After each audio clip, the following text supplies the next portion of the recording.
Hi, I'm Clarabelle, and this is the story of how I turned an old copper pot and a forgotten recipe into the only legacy that truly mattered. While my sister claimed the vineyard and the money, I was left with debts and a box of jars no one else thought worth keeping. But sometimes, what people overlook turns out to be the thing that endures the longest. Before we go any further, tell me, have you ever been underestimated because you looked too quiet, too plain, or just not the chosen one? If yes, comment number 1. If no, comment number 0. This is a story of kindness, legacy, and quiet strength you won't want to miss. It's strange how silence echoes louder when it comes from a place you used to call home, especially when that silence comes with a $42,000 bill. The letter sat unopened on the kitchen counter for 2 days before I worked up the nerve to split it open with the same butter knife I'd used that morning. The envelope was thick, formal, the kind that usually comes with wedding invitations or legal judgments. I didn't need to read the name on the return address to know it was from Julianne's lawyer. I set the kettle on the stove, something to anchor me, and turned the radio dial to AM 620, Quiet Carolina Nights.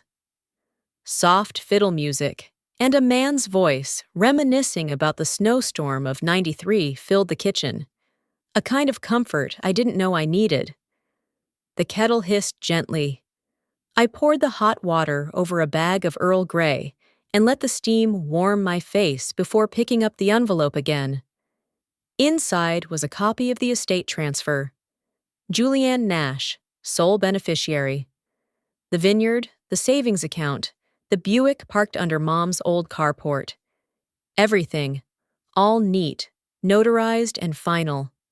What wasn't inside, what hadn't been mailed, was the envelope from the county tax office, which I'd received separately. That one wasn't so generous. $26,000 in unpaid property tax. Add another 16 for Mom's hospice bills. The math hurt more than the numbers. I walked around the house barefoot, tea in hand, trailing the same floorboards Mom used to sweep clean with her old broom every Saturday morning. Her recipe box sat untouched on the counter, the corners stained with flour and ink. Her ledger, the one she used to track orders during the fall harvest season, was buried beneath a stack of gardening magazines. She hadn't been able to tend her roses for nearly 2 years, but she never canceled the subscription. I opened the ledger out of habit. Names in her curling script danced across the pages. Mr. Callahan, 2 jars of fig jam, 1 quart apple butter. Inez, no cloves, add cinnamon. Boyd, double batch, as usual. Notes like prayers, passed from kitchen to counter for years.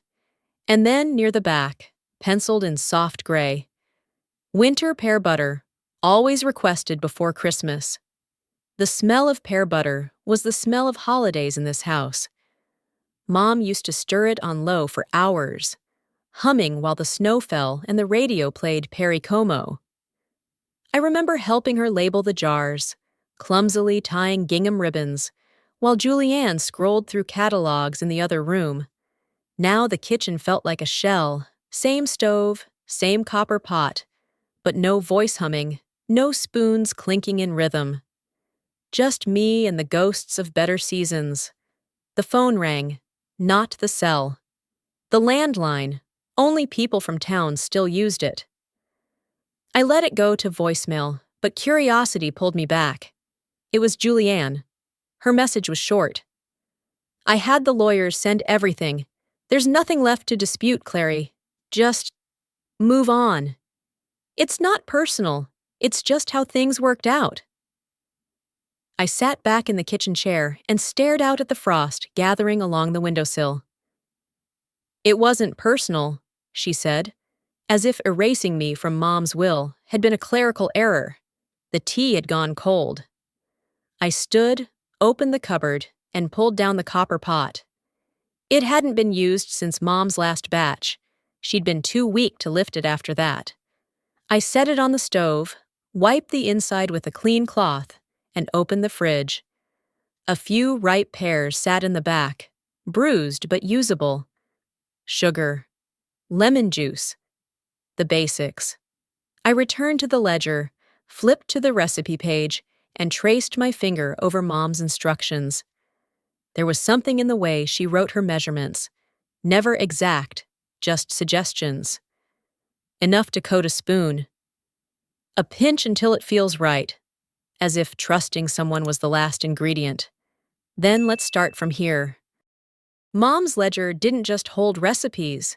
It held stories, folded into notes like, "Give extra to Mrs. Hartfield," or "Boyd likes him without cloves." I'd always thought of it as just a kitchen book, smudged and curled at the corners from years of handling. But as I turned its pages again that morning, sitting at the worn table with the sun not yet fully up, it felt more like a map. The handwriting was soft but firm, the kind that said things without shouting. One name popped up more than once. Inez. Pear butter, no cloves, sweet pickles, extra garlic. Her orders spanned years. The last entry next to her name was dated 3 winters ago. I hadn't seen Inez Holloway in what felt like a lifetime, not since she shut down her cafe for repairs that seemed to last forever. She was the kind of woman who ran on her own clock, but she and Mom used to trade goods, a pot of soup for a pan of scones, pear preserves for cinnamon rolls. I tucked the ledger under my arm and walked into the cold. It was one of those mornings that smelled like frost and dry pine, and the air bit at your cheeks just enough to remind you it was December in Boone. Main Street was still quiet, save for the flickering open sign in the window of Inez's hearth. She looked up from behind the counter as I pushed the door open, the bell giving a tired little chime. "Well now," she said, eyes narrowing but smiling warmly. "There's a Nash I haven't seen in a while." "I brought something," I said, and set the jar of pear butter on the counter. She picked it up, turned it slowly in her hands, then unscrewed the lid like she was opening an old memory. "Smells right," she said. "Almost too right. You made this?" I nodded, suddenly feeling like I had something to prove. She took a spoon from behind the register and tasted. She didn't speak at first, just let the flavor sit on her tongue, eyes distant. "Your mama used to bring this to the hospital," she said. "Round the time I had that bout of pneumonia, she'd sneak it in a mason jar and said I needed something warm with real sugar, not that packet stuff." I smiled, a little surprised. "I didn't know that. There's a lot you didn't get to see," she said gently. "But it ain't too late." She took another spoonful, then pulled out a clipboard from under the counter. "Are you thinking of selling this?" "Maybe. I don't have a license or labels yet. Just the recipe and a copper pot." "Well," she said, tapping the spoon against the lid, "there's space at the winter market next weekend. I've still got pulled with the vendor board. I can put your name down." My breath caught a little. "You'd do that?" She shrugged. "Your mama saved my winter. Let me return a spoonful." She walked into the back and returned with 2 empty crates.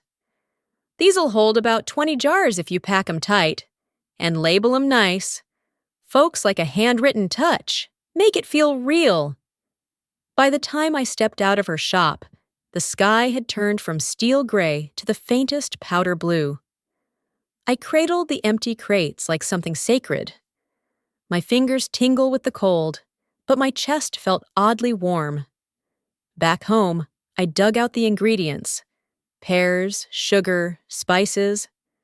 I cleaned the kitchen until it shone, lit a cinnamon candle on the windowsill like Mom used to, and opened the windows a crack to let in the morning air.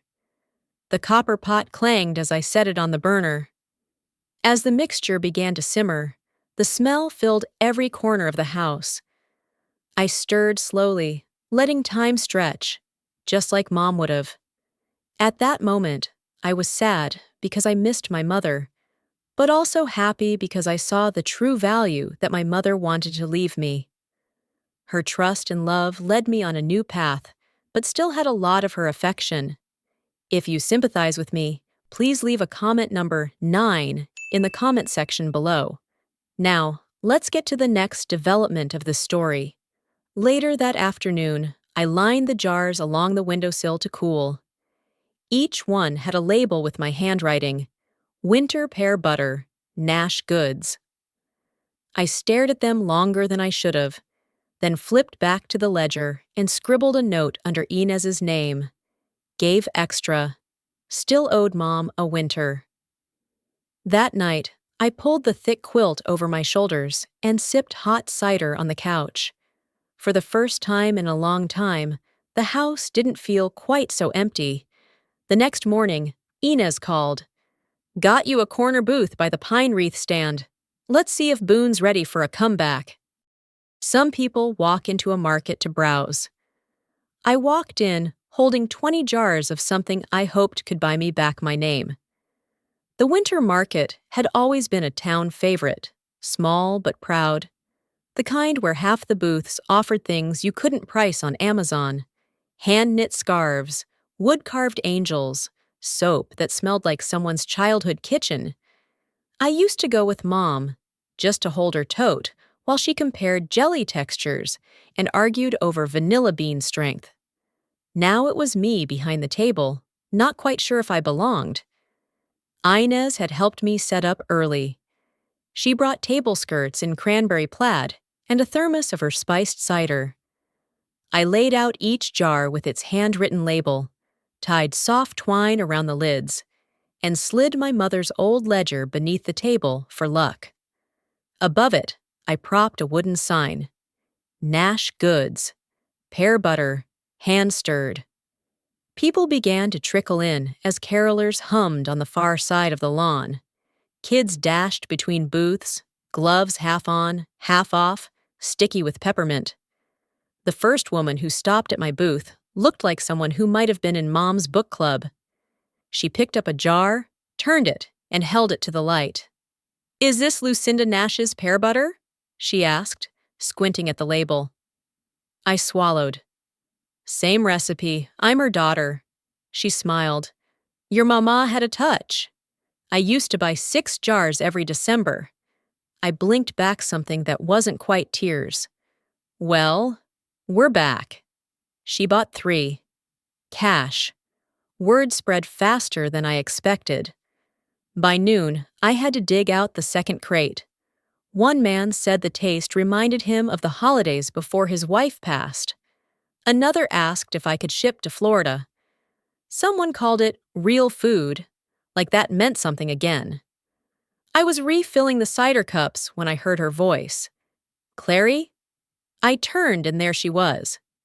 Julianne.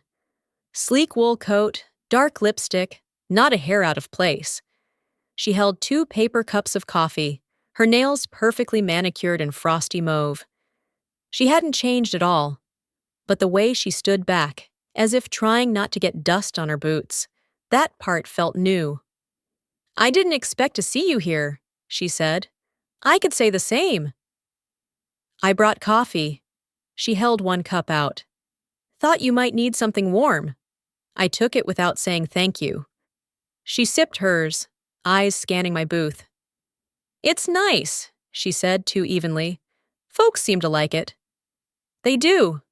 She smiled a little, that polished kind of smile that never reached her eyes. "Have you registered your trademark yet?" she asked casually. I blinked. "Excuse me?" "Nash Goods. I mean, if you're serious, you might want to protect the name." I paused, measuring her tone. It wasn't advice. It was a warning wrapped in concern. "I think the name protects itself," I said quietly. Her smile flickered.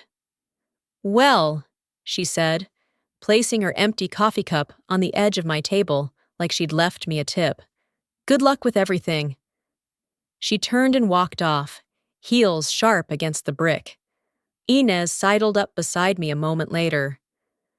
She always did bring wind with her, she muttered, shaking her head. I didn't reply. I just looked down at the ledger under the table. There, tucked into the inside flap, was a folded envelope I didn't remember placing. I opened it. Inside was a tax statement. Paid, stamped in red, dated 2 days ago. There was a sticky note attached in Mom's handwriting. Don't let the house go without a fight.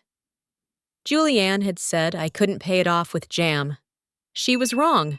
A man in a denim vest came by and bought the last 4 jars off the table. Inez turned to me and grinned.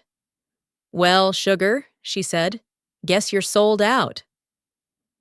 I took one last look at the empty crates, the sign, the people still milling about. Let's see if Boone's ready for a comeback. It was supposed to be a simple booth setup, table, jars, gingham cloth. But when I saw Julianne's name printed 3 spaces down from mine, the chill in the air got personal. I stared at the vendor sheet a little longer than I needed to, hoping maybe I'd read it wrong. Julianne Nash, Consulting and Estate Planning. Of course.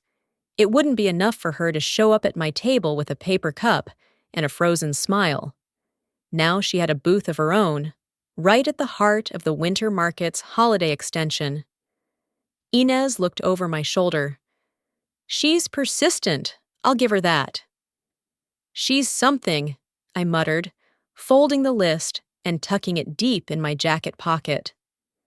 The new market setup was along the east side of town, in the old train depot lot, dressed up with pine garlands and strings of warm bulbs that swayed slightly in the breeze.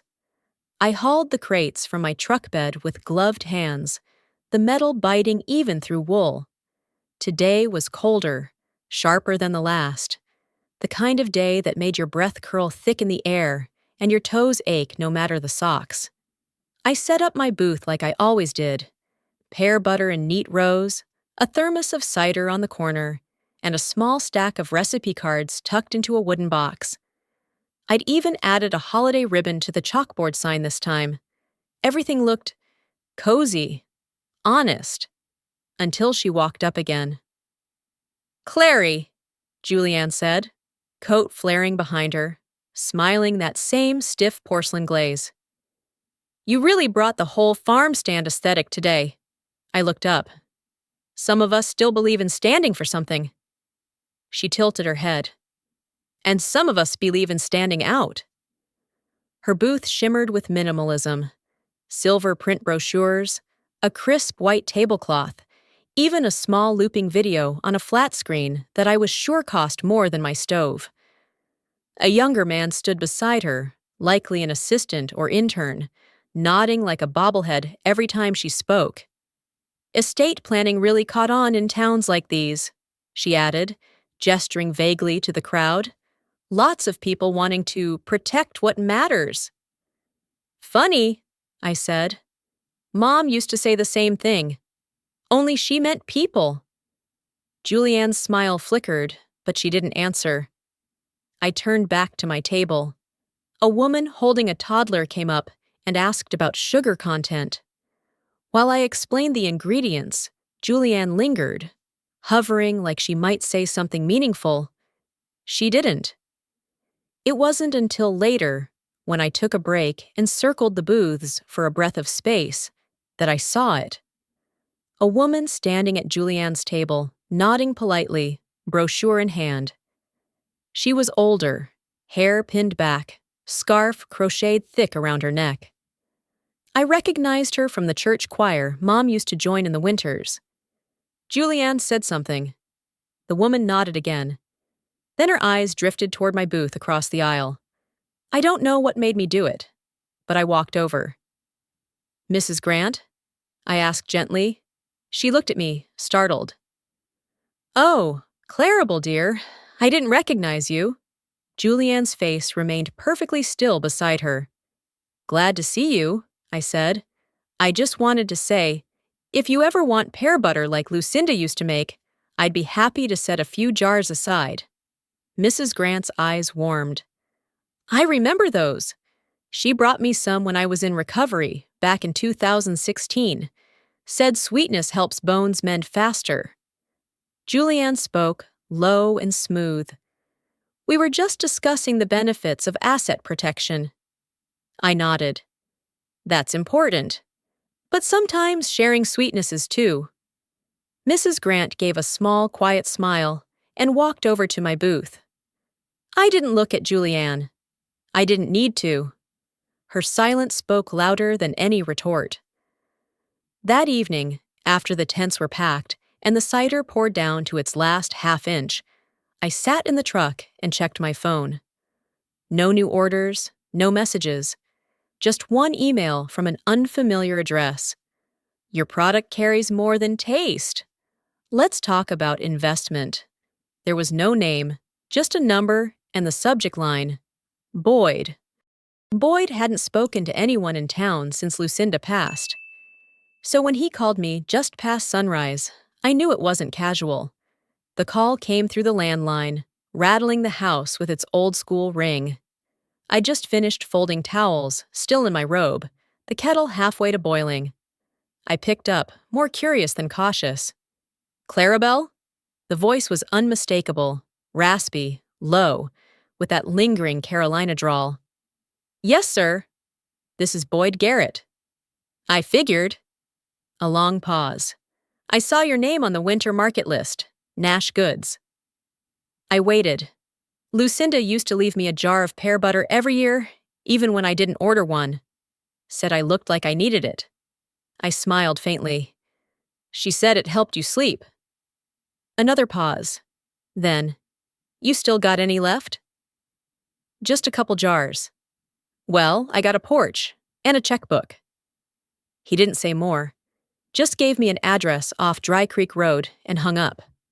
I dressed quickly, wrapped 2 jars in brown paper, and pulled on my boots. The frost still clung to the ground like lacework, and the air tasted clean, biting but honest. I'd passed Boyd's cabin dozens of times as a girl, usually while Mom muttered something about grumpy recluse or brilliant but stubborn. He hadn't changed much. Same green truck in the drive, same rust-stained wind chimes that never made a sound. But the porch had been swept. Fresh footprints led to the door. He opened it before I knocked. You drove? Yes, sir. He took the paper bag and disappeared into the house without a word. I followed without waiting for an invitation. The inside smelled like pipe smoke and cedar. Stacks of papers lined the coffee table, schematics, ledgers, sketches with tiny handwritten notes. He poured coffee into mismatched mugs and sat across from me. You said investment, I said finally, in your email. He nodded. It's been quite a long time, but I knew Lucinda, knew what she was trying to do. With the recipe? With everything. He leaned forward, hands rough and steady. She came to me years ago, said she wanted Nash to mean something again, something local, trusted. We drew up plans, small batch production, local partnerships. But then, he trailed off. Then Julianne took over, I said. His jaw flexed. She wanted a flash, distribution deals, outsourcing. And Mom said no. She said legacy doesn't live in contracts. It lives in your hands. I stared into my mug. She told me once, Boyd continued, that if anything ever happened and you came looking, she'd want you to have it. The full plan. He reached under the table and handed me a worn folder. Inside were blueprints, business plans, a list of potential vendors, all in Mom's handwriting and Boyd's clean drafting script. I ran a hand over the paper like it might vanish. She kept this all these years? He nodded. She believed in it, in you. The air felt heavier. But why now? I asked. Why reach out? He shifted, looked me straight in the eye. Because you didn't walk away, you stood in the cold and sold something real. And because Julianne just filed to trademark Nash Goods. My breath caught. She did what?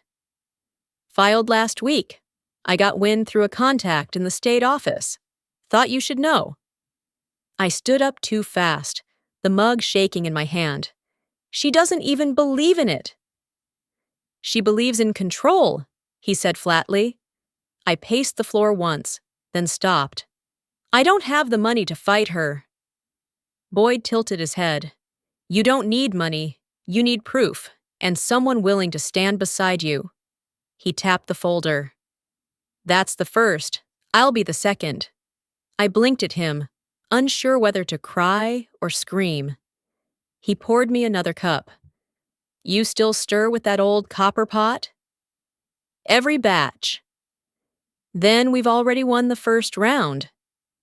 Later, as I drove home with the folder beside me on the seat and snow starting to fall in soft spirals, I realized Mom hadn't just left a recipe.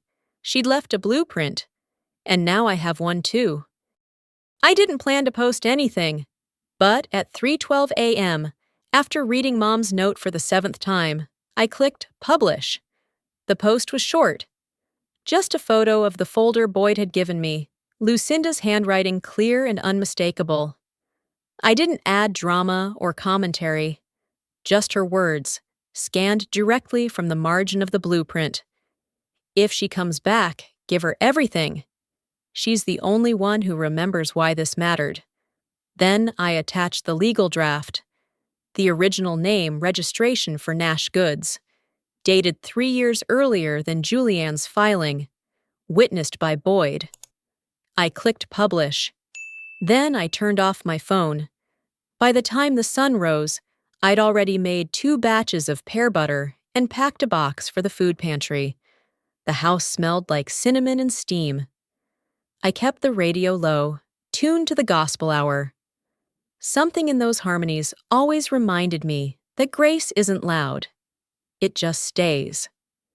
The knock at the door came at 9:06 a.m. sharp, rhythmic, not a neighbor's knock. I opened it to find a woman in a charcoal blazer and boots made for walking courthouse hallways. Clarabelle Nash? Yes. My name is Caroline Grant. I work with the Secretary of State's Small Business Division. Mind if I come in? She showed her ID, and I stepped aside. Caroline had the calm efficiency of someone who's seen 100 versions of your story before you even tell it.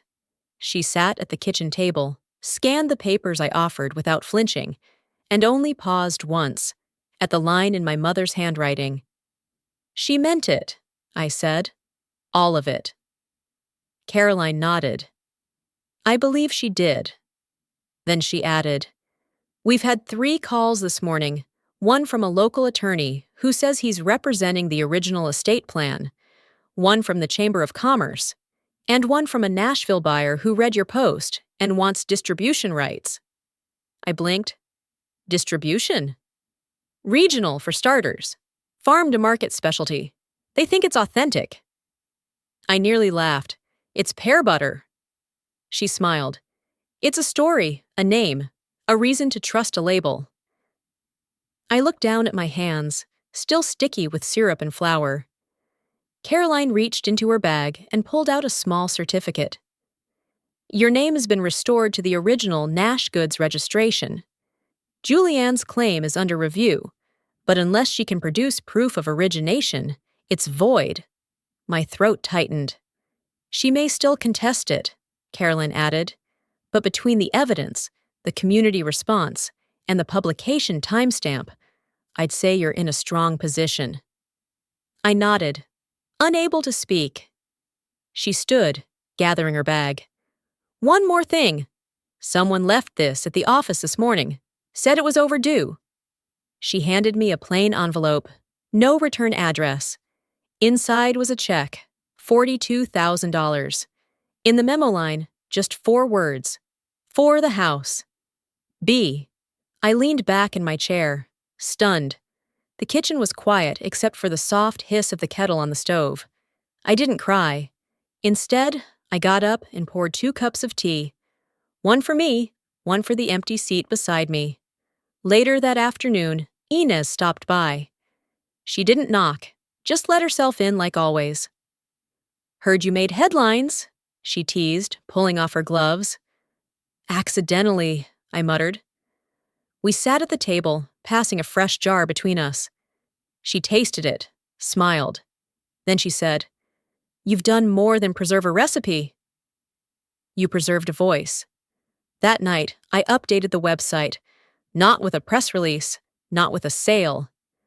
Just a photo of Mom in the kitchen, flour on her cheek, grinning like she'd just saved the world with a wooden spoon.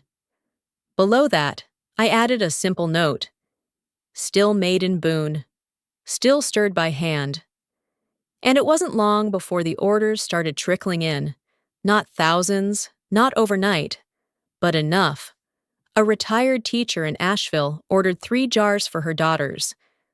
A woman in Oregon wrote that she remembered Lucinda from a craft fair in 1998 and still thought about her apple chutney. A young couple from Tennessee asked if they could visit the kitchen someday.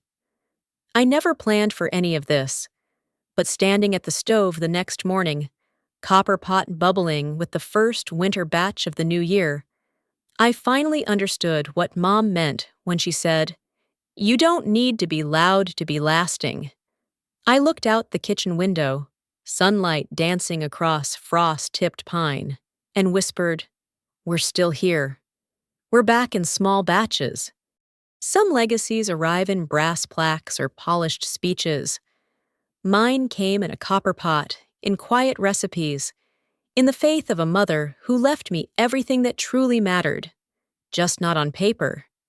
What I learned is this: kindness doesn't always shout, but it lingers, in the steam of a winter kitchen, in the stillness of someone believing in you when others won't.